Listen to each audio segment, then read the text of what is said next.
आएन तपाईँ पनि हाम्रो लागि आउनुभयो नि जसरी हामी हस्पिटलमा पेसेन्टको लागि ढिलो गरेर तर हामी बाँचेको हाम्रो पेसेन्टलाई बचाउनु हुँदैछ हाम्रो माग केही पुरा छैन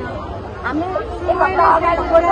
हामीले रिक्वेस्ट गरेको हो हामीले पेसेन्टलाई हाम्रो पनि को आमा हुन सक्नुहुन्छ नि यहाँ दिदीबहिनी छ नि डाक्टर छ हामीले अवसर पार्न खोजेको होइन हामीले बकाइदाले लेटर बुझाएर हामी त्यो स्टेप हाम्रो स्टेप बाइक गर्छौँ यो स्टेपमा हामीले यो गर्दैछौँ यसमा हामी जिम्मेवार हुने छैनौँ यसमा हस्पिटल म्यानेजमेन्ट जिम्मेवार हुन्छ तपाईँहरूले आइदर एडमिसन नलिनुहोस् अथवा भएको बिरामीलाई ट्रान्सफर गर्नुहोस् होइन हामी यो गर्दैछौँ भनेर बकाइदाले हामी सबैसँग लिगल्ली रूपमा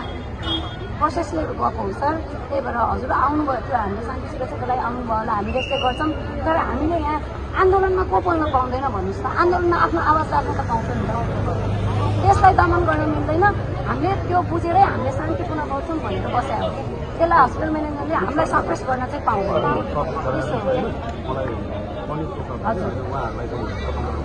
नाराबाजी आन्दोलन गर्न संविधानको अधिकार गर्न पाउँछौँ हामीले बिरामीको पनि कुरा बुझ्छौँ अलिकति बिरामीलाई गर्नु